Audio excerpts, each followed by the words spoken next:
Hi friends, welcome back. तो देखते हैं राजदीप की फट के 4 हो गई आज। वाह, नितिन गडकरी वर्सेस राजदीप सरदेसाई। वाह, चलो देखें। वीडियो शुरू करते हैं। वीडियो शुरू करने से पहले अगर आप चैनल पर नए हो और आपने अभी तक सब्सक्राइब नहीं किया तो जल्दी से पहले सब्सक्राइब के बटन और बेल आइकन को क्लिक कर लो ताकि आपको हमारे सारे न्यू वीडियोस के नोटिफिकेशन मिल जाएं जैसे हम अपलोड करें। अगर आपको वीडियो पसंद आता है प्लीज लाइक एंड शेयर। चलिए शुरू करते हैं। भाजपा के वरिष्ठ नेता नितिन गडकरी को देश के सबसे शालीन और सबसे शांत नेताओं में से एक माना जाता है और शायद इसी वजह से भाजपा छोड़ो अपोजिशन में भी उनकी अच्छी डिमांड है। अपोजिशन में भी बहुत ज्यादा लोग उन्हें काफी पसंद करते हैं। मतलब ना तो कभी कोई कंट्रोवर्सी, ना तो कोई लफड़ा, ना ही कोई उल जलूल बयान, लेकिन सामने अगर कोई लीचड़ बैठा हो तो इंसान कितना भी समझदार, कितना भी शालीन क्यों ना हो, उसकी टोन बदल ही जाती है। You believe someone in your party tried to defeat you in Nagpur? Today you must tell us the truth. Do you believe somebody tried to defeat you in Nagpur? पहला ट्रूथ तो ऐसा है कि तुम 101% झूठ हो। ये पहला ट्रूथ है। हाँ, yes yes, I am talking with responsibility. आपको पहले लिस्ट में आपका नाम भी नहीं दिया गया। When the first list of the BJP came out before Lok Sabha, भड़काने की कोशिश कर रहा है। आपको मोदी जी को नागपुर एयरपोर्ट में मिलना पड़ा और मामला सॉर्ट आउट हो गया। तो आपके तरफ देखकर बड़े ये आ रही है कि प्रधानमंत्री जब हर बार आते हैं तो प्रोटोकॉल के हिसाब से मैं मिलता हूँ। आपको किसने, प्रधानमंत्री ने कान में आके बताया क्या कि मैंने उनको मिलकर पूछा कि मेरा टिकट कब देते हो करके? तुम्हारे पास क्या प्रूफ है? मेरे पास कोई प्रूफ नहीं है। तो आप जरा जिम्मेदार जैसी बात करिए, ऐसी कोई बात नहीं। राजदीप कहने को तो अपने आप को एक पत्रकार कहता है, लेकिन जिस तरह की इसकी हरकतें हैं वो बहुत ही छुपा नहीं है। अनपढ़ों की तरह है क्या? मतलब हमेशा ही हर डिबेट में, हर इंटरव्यू में ये कोई ना कोई ऐसी बात जरूर कर देता है कि सामने वाला इनडायरेक्टली ही सही पर इसकी बेइज्जती जरूर कर देता है। और आज तो नितिन गडकरी ने इनडायरेक्टली ठीक बोला है, ठीक बोला है। कान में बोला था क्या तुमको? किया, और वो भी बहुत गंदा वाला। बाकी क्या कुछ हुआ इस डिबेट में, इस बहस में, इस इंटरव्यू में, चलिए देखते हैं। Who will reject an offer to become prime minister? क्या हुआ? असली कहानी आज बता दीजिए। देखिए, पहली बात तो ऐसी है कि आज ही नहीं, बहुत बार अनेक लोगों ने मुझे ये कहा और मीडिया में भी इसकी चर्चा हुई है। मैंने ये बात जिस रेफरेंस में कही थी कि हमारे देश की समस्या विचार भिन्नता नहीं है, विचार शून्यता है। और मैं पत्रकारों को अवार्ड देने के कार्यक्रम में गया था, तब मैंने उनको ये कहा था कि हमारा कन्विक्शन हमारे लिए सर्वोपरि है। मैं इमरजेंसी के बाद राजनीति में आया हूँ और मेरा कन्विक्शन, ये मेरा लाइफ कन्विक्शन है जो आइडियोलॉजिकल है, इसके साथ मैं कभी कॉम्प्रोमाइज़ नहीं करूँगा। और ये कहते हुए जब मैंने उनको कहा था कि ऐसे जब मुझे प्रपोजल दिया तो मैंने कहा, why you want to make me prime minister and why should be prime minister? So to become a prime minister is not my ambition in my life. No, but you are offered prime minister. चुनाव हुए अप्रैल में 2024 में, ये offer कब आया? किसने दिया? चुनाव के पहले भी बहुत आए, चुनाव के बाद में भी आया। चुनाव के बाद भी आया? नहीं, किसने दिया आपको ऑफर? जब शरद पवार, उद्धव ठाकरे, सोनिया गांधी, मैं कोई फ्रेंड, आपके दोस्त तो सारों तरफ है। देखिए, मैं कोई चौक पर खड़ा नहीं हूँ और ये ऑफर किसने दिया ये बताना, ये इथिक्स के हिसाब से कभी ठीक नहीं होता। Very good. आपके और मेरे बीच में भी जब प्राइवेट बातचीत होती है तो उसका दूसरों को रेफरेंस देना ये ठीक नहीं होता। महाराष्ट्र के लीडर ने दी या मैं कोई लीडर का नाम नहीं लेना चाहता और मुझे कोई लेना भी नहीं है। और आप इसमें कितना भी पूछोगे तो मुझे पता आपको क्या जवाब चाहिए, वो मेरे से मिलने वाला नहीं है। इसी but the problem Gadkari ji, highway बड़े अच्छे बने हैं। आप पुणे चलिए, फॉरगेट अबाउट गड्ढे, पॉटहोल, ट्रक होल हो गए हैं। आप बंगलोर चलिए, आप हरियाणा से हाईवे से किसी भी गांव में चलिए, वहां के रास्ते कैसे हैं? तो ऐसा लगता है हाईवे तो ठीक ठाक बन गए, लेकिन रास्तों का क्या? That is the problem.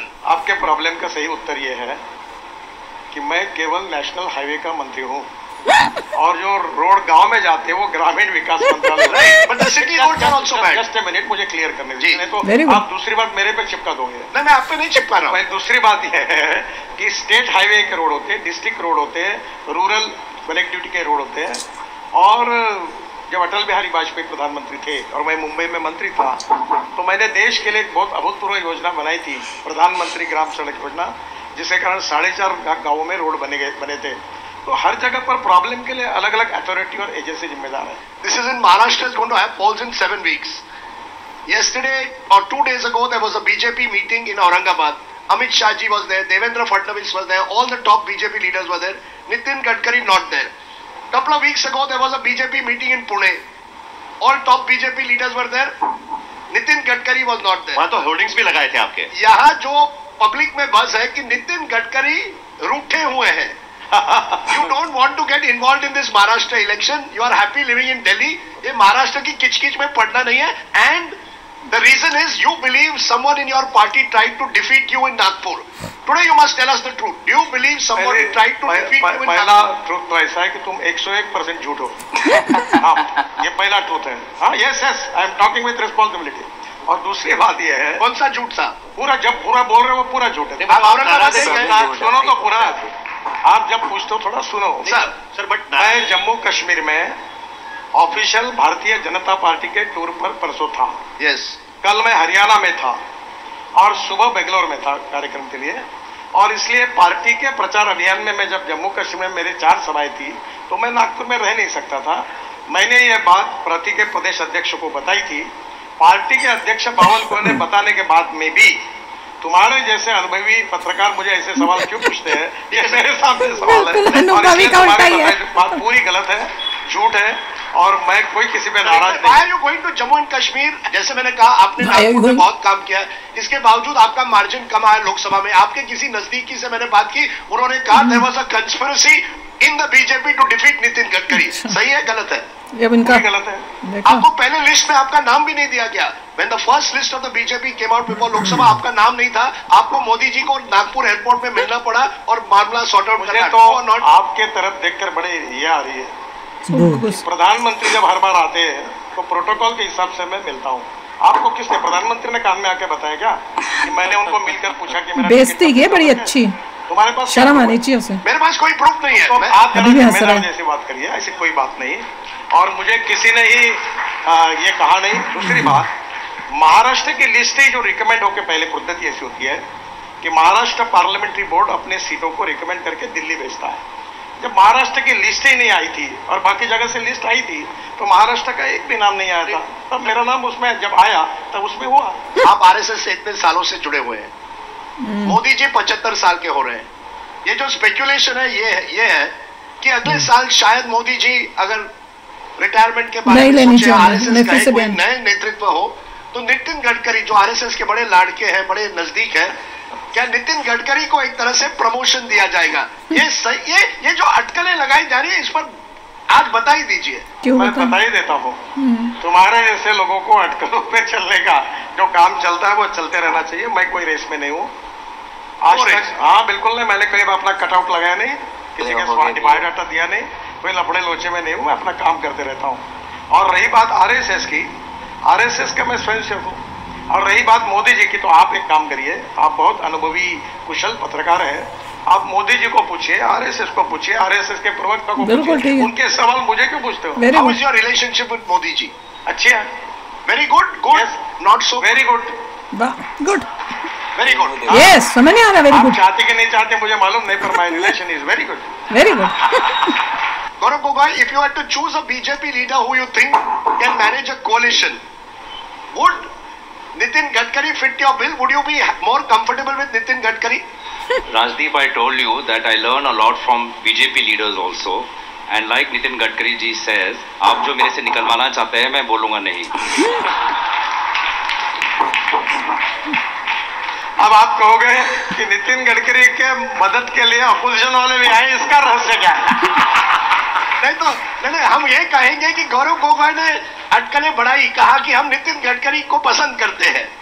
अरे भाई, अगर कोई किसी को पसंद करता है तो ये उस व्यक्ति का चॉइस है, लोकतंत्र में उसका अधिकार है। बाकी मंत्रालय से आपको क्यों हटाया गया? इसीलिए लोगों को लगता है because Nitin Gadkari is a successful minister, because whenever India Today has a poll you are in the top 5 ministers. इसी वजह से कुछ लोग दिल्ली में आपसे जलते हैं और उस जलन की वजह से वो आपको आगे नहीं बढ़ा रहे हैं। ये सच है या गलत है? कांग्रेस की बातें बोल रहा हूं, आगे नहीं बढ़ाता और ना कोई किसी को पीछे डालता है। आर्किमिडीज का प्रिंसिपल था कि पानी में जितने वजन की वस्तु डालो उतना ही पानी ऊपर आता है। If I deserve for it I will get it. और मैं अपना काम करते रहता हूं। No ambition, no objection. You have no ambition, finance minister one day, chief minister of Maharashtra. आप फाइनेंस के आप खुद कहते हैं कि मैं महाराष्ट्र का चीफ मिनिस्टर बनना नहीं है, फाइनेंस मिनिस्टर बनना नहीं है, और मेरी कोई एम्बिशन नहीं है, और ये मैं आपको बता रहा हूँ। टेक इट फ्रॉम, नहीं तो आपको सिर्फ service transport minister, You are talking from your heart today. ये देखता है कि अपना मीडिया जो है, जिसको बड़ा रिप्यूटेड माना जाता है, किस टाइप के लोग हैं जो अपने आप को सो कॉल जर्नलिस्ट बोल के इतना मतलब मीडिया की जो है ना नाम। देखिए उनका पॉइंट यही था कि अगर किसी ने बोला कि मोदी जी के साथ मिले थे नागपुर में, आपने बातें की, उसने बोला how do you know, Modi ji ने तुम्हें बताया था। अब इसमें एक चीज, उसमें बहुत सारे हमारे भी बहुत सारे जो है चीजें जो इसी बातें कि इस मीटिंग में ये बोला, हाउ डू यू नो, तो मीटिंग में सो कॉल इतने जियोपॉलिटिक्स के एक्सपर्ट जो अपने आप को बोलते हैं, वो ये बोलते हैं मोदी जी की वो कौन सी वो क्या अजीत डोवल की बातचीत उससे हुई मीटिंग में, ये अरे तुमको पता चल गया। हम कितनी बारी बोलते हैं भैया, कई बारी की तुमको कैसे पता होगा? मिस्टर डोवल की व्लादिमीर पुतिन से क्या बात हुई तुम्हें पता चलेगा। वैसे ये हो रहा था, जो मेन स्ट्रीम न्यूज़पेपर है उनको नहीं पता, बट थर्ड पार्टी उसको पता होगा, जो यूट्यूब में बैठा हुआ बंदे को पता है। जो बंदा यूट्यूब में बैठा हुआ है ना, उससे समझ लो कि उसको कहीं नौकरी नहीं मिली है। इंडिया के इतने बड़े-बड़े न्यूज़पेपर हैं, उनको कुछ पता नहीं है, मगर इनको पता चल जाएगा। जिसका धंधा ही यूट्यूब से चल रहा है, उससे आप समझ सकते हो कि वो कितना क्रेडिबल इंसान होगा जो तुमको करेक्ट इन्फॉर्मेशन देगा। मतलब उसको कहीं पे भी रिप्यूटेड जगह पे जॉब नहीं मिली, वो यूट्यूब में बैठ के अपना खोल के बैठ गया है। और वो ये इन्होंने गडकरी जी जो है वो भी गुस्से में यही बोले कि भैया तुमको क्या मोदी जी ने कान में आके बोला था। और ये बंदा बार बार जो कर रहा था, उसकी आइडिया उसका ये था कि मैं किसी तरह से फूट डालूं।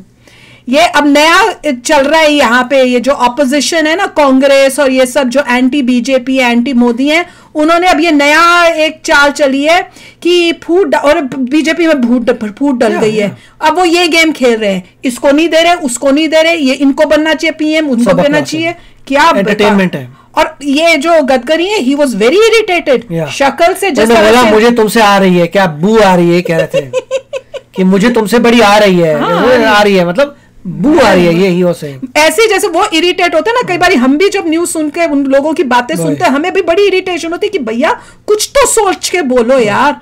तो कई तो एजुकेटेड है भैया, कोई बेवकूफ बैठा हो सामने और वो बोला तो समझ में आता है कि उसकी भाषा से समझ आता है कि भाई ये इतना एजुकेटेड नहीं है, चलो इग्नोर करो, कोई बेवकूफ बोल रहा है। पर जिसको देख के लगता है कि भैया ये तो पढ़ा लिखा है, अच्छी जगह से पढ़ा होगा, अच्छा इंसान लग रहा है, तुम तो थोड़ा सोच के बोलो। जस्ट बिकॉज दूसरे लोगों की वीडियोस चल रही हैं, उस व्यूज के लिए ये तो मत बोलो। वैसे ही ये गडकरी जी जो थे कितने इरिटेटेड, उनकी शक्ल कई बारी ऐसे थी कि गुस्से से भरे हुए इरिटेटेड हुए थे, और उन्होंने बेइज्जती की है, टाइम एंड अगेन इसकी बेइज्जती की है, पर उसको समझ नहीं आ रहा था, वो फिर भी पीछे पड़ा हुआ है। ऐसे भी लोग होते हैं, वो फिर भी पीछे पड़े रहते हैं। दूसरा कोई समझदार हो, वो पीछे हट जाएगा, एक स्टेप पीछे हो जाएगा, वो रियलाइज कर लेगा अपनी मिस्टेक, उसको ठीक करेगा। पर कई ऐसे भी हैं, वो दिल keep going on and on and on and on. बड़ा मजा आया देखने में। गडकरी वॉज वेरी क्लियर, मुझे कोई लालच नहीं है, कोई पीएम नहीं बनना, मैं सिर्फ काम करने आया हूँ, और बीजेपी एवरीथिंग सारा ठीक है, और किसी और चीज के बारे में जब बात करनी है तो उस बंदे से पूछो, मुझसे मत पूछो। ऐसी होना चाहिए। तो चलो आप भी शेयर करना अपने थॉट्स। चलते हैं, मिलेंगे नेक्स्ट वीडियो में बहुत ही जल्द। Till then take care and bye bye. तो अगर आप मेरे इस चैनल पे नए हो तो जल्दी से सब्सक्राइब के बटन को हिट करो और बेल आइकन को क्लिक करो, ताकि आपको मेरा जब नया वीडियो मैं लगाऊं, आपको उसके बारे में जल्दी से पता चल जाए।